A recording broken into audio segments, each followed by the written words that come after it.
From the station working for you, this is WRTV News at 6, streaming now. No symptoms, no warning signs, no idea how an IUPUI soccer player found out he had an undetected heart condition, what you can learn from his story, and what parents have to know. If I can help anybody, any way, to not have to go through what I went through, why wouldn't I? A woman with a rare kidney disease sharing her story in hopes it can help someone else. What you can do to be part of the solution. Impd releases video of a September police-involved shooting that left a woman dead. What this video reveals and what we're learning about the case. But first, here at 6. It's very common not to have symptoms, and it's sobering because about half of the people that are discovered to have long QT is because they have a cardiac arrest. First at 6, a required comprehensive heart screening for all IUPUI student athletes is what could have possibly saved a local teen's life. The screening revealed the soccer player had a commonly undetected heart condition. Tonight, our Stephanie Wade brings us his story as he returns to the soccer field and what parents need to know. Half turn, send it back on the opposite side. I just wanted to do whatever I could do to get back on the field. We first introduced you to Max Guidry back in July. I wanted to be able to achieve my dream of playing D1 athletics, and being told that I was on hold with a heart condition, I didn't know if I was going to be able to or not. Required EKG screening for incoming student athletes at IUPUI detected he had a life-threatening heart condition called long QT syndrome, questioning whether he'd ever be able to play soccer again. As a young man, being 18 years old, getting ready for what is supposed to be the most exciting time of your life, college soccer, I'm going to fulfill my dream and all these things, and then to get that crushed. But with some determination, several months of cardio evaluations and testing, and now on a beta blocker medication, Max is back out on the field. It's pretty special to be able to be back out there playing with them. It is much, much easier to tell an athlete you can't play, you can't participate for your own safety than it is to make it safe for them to compete. And that's exactly what his cardiologist, Dr. Richard Kovacs, did. Max now carries an AED with him in his backpack whenever he does physical activity. His teammates, athletic trainers, and coaches have all also been trained on the warning signs and what to do in case of a sudden cardiac arrest. We put an emergency action plan in place. I actually carry a key on my whistle every single day at practice that would unlock the gate should we need to call emergency personnel. Half turn, Max, check your shoulders. It's a big task for them to take upon if someone were to go down with a heart problem, taking the proper steps, calling the police, getting an AED, someone starting CPR, and it's very special, and I can't thank them enough for taking upon that task. Turn, Max! Max proving. Good job, Max, well done. The heart condition is serious, but I was told that I could still do whatever I wanted, and I'm still doing it. I didn't let it stop me play the game I love. Stephanie Wade, WRTV. Since discovering his undetected heart condition, Max's family all got tested, and several family members discovered they too had the condition, potentially saving their lives as well. This year, Governor Eric Holcomb made it required for all Indiana high schools to provide educational materials about sudden cardiac arrest to all student athletes, parents, and coaches. Plus, now each coach has to be certified in CPR. Doctors say cardiac arrest can happen at any age, but athletes are most at risk. You may be wondering, should my child get an EKG screening? Doctors recommend a pre-participation physical, but not necessarily an EKG screening for everyone. In our local Indiana NCAA Division I schools like IUPUI, Purdue, and Indiana University, they have all chosen to screen their student athletes. But for parents in general, they say just pay attention to your student athlete's symptoms. If unusual shortness of breath, chest pain, or palpitations are noticed, speak to a doctor. This is going to be the gift that keeps giving beyond our lifespans, theirs and mine. The gift that keeps giving. At Riley Hospital for Children, one of those gifts comes in the form of research. WRTV reporter Nikki Dimitri introduces us to a young woman from northern Indiana who is hoping her journey living with a rare and chronic kidney disease inspires others to give back. It's been a long, crazy ride. Grace Rosser's journey started in middle school. She's 20 now. At-home dialysis takes up 3 hours of Rosser's night, multiple times a week, and it's been her normal routine for the last 3 years. I feel like I got the crappiest hand dealt to me ever. It's not the end of the world. I'm still here. At 13, Rosser was diagnosed with a rare kidney disease known as FSGS. It's a big, scary acronym, FSGS. What is it? Focal segmental glomerulosclerosis. Every time I say that, people are like, that's a mouthful. What does that even mean? I'm like, the best way I can describe it is it's a spaghetti strainer, your kidneys, and the holes don't work anymore. They're not doing what they're supposed to do. It wasn't long before she came to Riley and started seeing Dr. Maida Khalid. What have you been up to? The two see each other even now at least once a year. Rosser comes in from Chesterton, Indiana, and it's all because of a unique study involving kids and adults called Cure-GN. Such a study cohort has not existed before. So this is one of a kind and much needed. Around 2,500 participants are enrolled, including Rosser since her diagnosis at 13.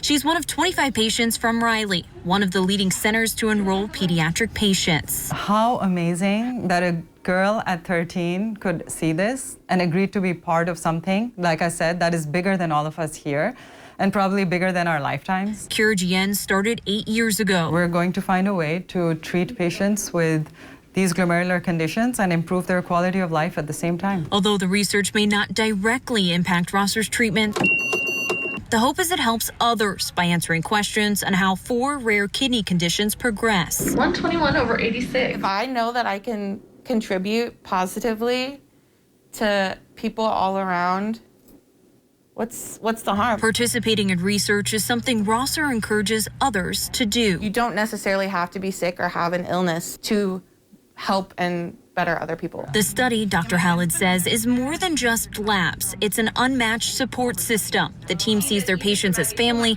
and patients feel the same way. I know I'm in good hands. And the good news at this checkup, Rosser is set to get a kidney transplant at the beginning of 2022, meaning no more dialysis and a return to a more normal life. Good luck, okay? Thank you. It's so nice seeing you. Working for you, Nikki Dimitri, WRTV. Cure-GN is funded by the National Institutes of Health, and the team hopes that funding will continue for the study for years to come.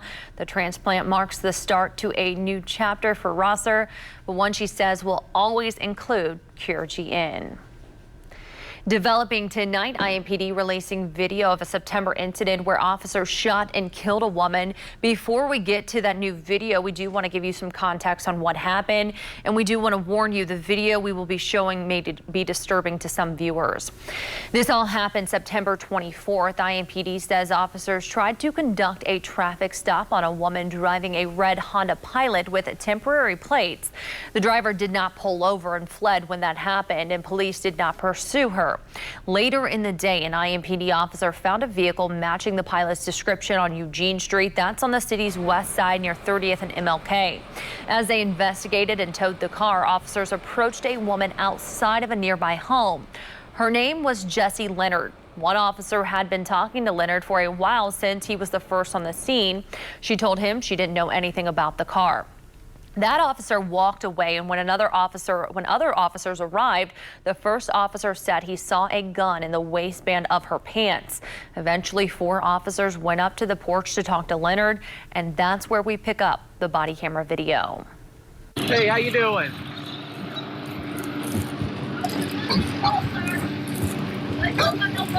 Hey, I need to talk to you, okay? Hey, don't you dare touch it! Don't touch it! Well, here is another view. The officers approached Jessie Leonard. She told them to not get any closer. Then she reached for a handgun, and the officers warned her to stop. She pointed the handgun at the officers, and 4 officers discharged their service weapons.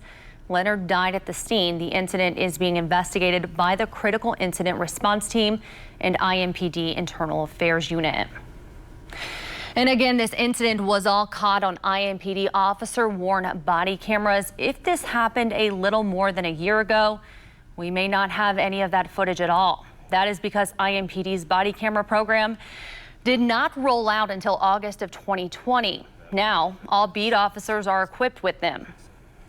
As of July 2021, the department had taken 400,000 recordings with their body cameras. Impd supervisors and internal affairs analyze the footage, especially when use of force is involved.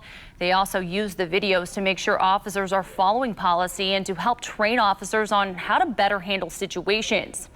After George Floyd was killed at the hands of police in Minneapolis, Minnesota, Impd took steps to improve accountability, transparency, and community relations. Aside from adding body cameras, Impd banned no-knock warrants. The department has updated its use of force policy and has also created a civilian-led use of force board to review police-involved shootings. The department has also created a diversity council, and the goal is to improve diversity, inclusion, equity, and understanding within the ranks of Impd and the communities they serve. They have another home, they have another place to be comfortable, to figure out who they are, just another place of support for them. A triple play, not the kind you turn in a baseball game. This triple play focuses on Indy's youth, the aim of the program, and how your child can get involved. And a downpour just rolled through the Geist area. Fishers, Noblesville, Morse, Cicero, all just headed to the northwest toward Tipton. So what does it mean for tomorrow, and what's ahead for the weekend? The answer's straight ahead. Event of the year. From the station working for you, this is WRTV News at 6, streaming now. Every day of the school year, more than 7,000 kids across the Circle City spend their evening with leaders from the Boys and Girls Club of Indianapolis. From career exploration to health and fitness programming, the organization is working to improve the lives of children in our community. Tonight, I'm taking you inside the gym at a local school where one program is teaching kids how to live healthier lifestyles while also learning life skills. When school is released at Global Prep Academy in the Riverside neighborhood, students in the Triple Play program spend the next several hours surrounded by mentors. What's the goal of the game? To get everyone in your team in the box. They have another home, they have another place to be comfortable, to figure out who they are. Can you be inside of it? No. Pamela Lozano is the Boys and Girls Club site director at Global Prep. Through the Triple Play program, she teaches students about the importance of physical activity and proper nutrition through 3 components: mind, body, and soul. With the pandemic, it really just showed us that just simple play it really goes a long way, and they are craving it. We have so many more kids who are picking up sports in school or outside of their own time, and they missed that piece during the pandemic, and it really just took away a big chunk of their development. We play like soccer, basketball. Sometimes we play games that we have to run. The Triple Play program takes place after school at 5 clubs and 7 schools across the city. Here at Global Prep, while kids are physically active, Lozano puts a big focus on teaching them other skills they can use beyond the game they are playing. A lot of it is really making sure they know how to communicate, because obviously they don't understand now, but those are going to be some big characteristics and principles of bigger picture, like the next step in life. So knowing how to work with different people, knowing how to work through frustration, loss. Let's hear it. Lozano's daughter, Sophia, and 5th grader Jade Gonzalez tell me one thing the program has taught them is how to have good sportsmanship and how to work with others on a team. Something nice to say. There we go. It could be kind of rough because last time a girl came up to me and started getting mad at me. It could be like that, but at the end, I give a high five to mostly all of them that are playing. Learning that it's just a game and I'm not going to get that like a lot of credit for it because it's just a game. According to the Boys and Girls Club of Indianapolis, youth who participate in triple play report double-digit increases in physical activity, improved eating habits, and improved relationships with their peers, which have all been linked to positive long-term health outcomes. It's fun, and I get people to help me to do my homework and finish it. Then we have fun. Lozano says it's all about the stability they provide for students every day after school that ultimately helps make a difference. We're always there. We don't change. We always like greet them with that same idea of today's a new day. It's a fresh start and we love you the same. We just try to be as consistent and supportive as possible, and I think they really respond to that.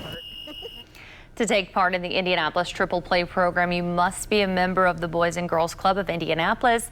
The membership fee is for the entire school year, is just $25. The Boys and Girls Club offers access to health and wellness education, homework help, a daily snack or meal, and mentorship opportunities. As we track COVID-19 in Indiana, one key metric keeps moving in the right direction. Data from the Indiana Department of Health shows the 7-day COVID rate for positivity falls to 7.5% today from 7.6%. This number has fallen dramatically over the past month, which is good news. The number of new COVID cases is also down today, as well as the number of new COVID-related deaths. Another key number that we keep a close eye on is COVID hospitalizations. You can see the rapid decrease in hospitalizations over the last month and a half. In mid-September, about 2,600 people were in Indiana hospitals for COVID-related reasons. Today, hospitalizations are about half that, with around 1,300. And you can go to the website, ourshot.in.gov, or dial 211 to sign up for a COVID vaccine. And to find a COVID testing site, you can go to the website coronavirus.in.gov. There's a link to find a testing location near you at the top of the front page. Well, the rain has returned once again. This is video from the south side of Indianapolis. You see the leaves there all wet. 24 hours ago, we had a lot of sunshine, but today, tons of clouds and rain. What is going on, Kevin? Not a very nice day. A positive spin, we're cleaning the leaves off so that the color will be even more vibrant. Oh, I like that. When the sun comes back out. Silver lining in every raindrop, if that makes any sense. 3¼ inches of rain. That's what's typical this month. And look what's happened so far. And again, that obviously is not a rainfall total. It's a work in progress. And I think we'll continue to move up maybe ½ inch to an inch from 7.2 inches over the next 24 hours. This evening at 7, the low pressure area is still back in Missouri. Watch as this spiral keeps the showers in the forecast through tomorrow into portions of Saturday, but then makes its move finally, and you can see the drier air coming into the picture. All of the gray represents cloud cover, and then where you don't see any gray, that's where we have the sunshine. 60 degrees tomorrow. The first half of the day, the rain won't be as widespread. As we get to the afternoon and evening, rain becomes more widespread and a little heavier. Saturday, coverage of the rain spotty. Lots of clouds around 57. Will be 62 degrees on Halloween. Probably one of the best days when you put all the pieces of the puzzle together in the forecast. 53 with all the low cloud cover and showers around.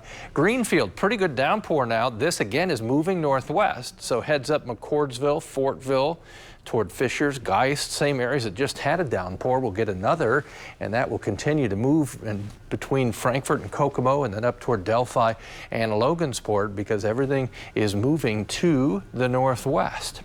Temperatures, they won't change much. Tomorrow's highs upper 50s to around 60 for the afternoon high.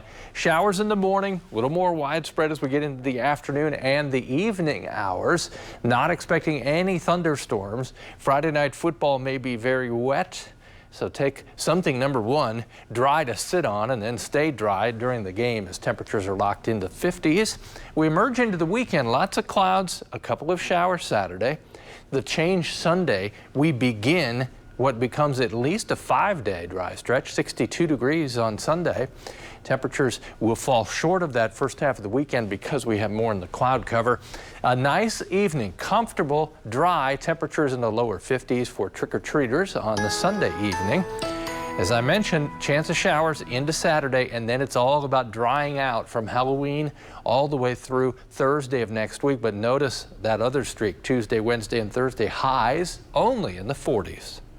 Well, if we can agree on one thing in Indiana, it's that basketball is more than just a game to us Hoosiers, and that's evident in a newly completed project on the near north side of Indianapolis. The NBA All-Star Game will be in Indianapolis in 2024, and today, through the NBA All-Star Legacy Project, the city of Indianapolis unveiled new basketball courts outside of the JTV Hill Center on Columbia Avenue. That's near Dr. Andrew J. Brown Avenue and 19th Street there in the Martindale-Brightwood neighborhood. The center is the current location of the Indy Police Athletic and Activities League, also known as Indy PAL. One of the biggest hopes of this project is that it will help police build trust with the community, with the courts serving as a resource for families in the neighborhood. Before I was chief, I was out here as commander of community affairs at that time, and I remember coming out and I'd see kids playing out here and having a great time. And from time to time, our officers would come over and play with them as well. And those bonds that were forged then are something that no one takes away. JTV Hill Park celebrates its centennial year this year, and Mayor Joe Hogsett said the new basketball courts are like a gift to the park that will be used by the Martindale-Brightwood community. We'll be right back. WRTV. In the areas where the rain lets up tonight and the wind dies down, I think we will see some patchy dense fog around first thing in the morning. Temperatures tomorrow close to 60 degrees. We've got more rain on the way. Could see ½ an inch to an inch by the time we get to Saturday morning. And then at that point, we start to turn our back on the rain. We start to just turn it around. That'll be good. All right. Thank you, Kevin, and thank you for joining us. World News Tonight with David Muir is up next. Have a great evening.